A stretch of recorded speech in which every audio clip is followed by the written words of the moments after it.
في ليلة القدر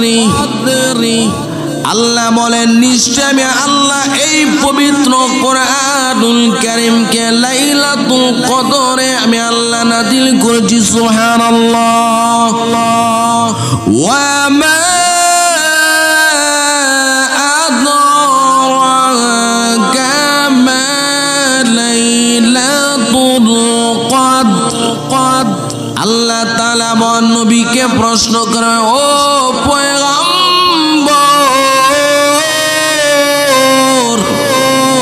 ওয়ামা আদরাকা মা লাইলাতুল কদর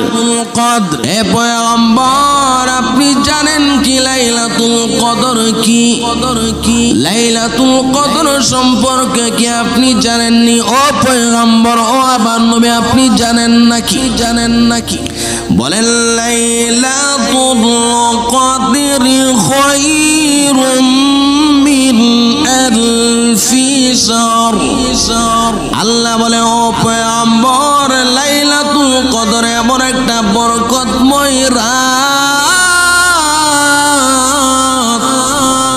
যে রাত্রিটা হলো 1000 মাসের চেয়ে শ্রেষ্ঠতম একটি রাত সুবহানাল্লাহ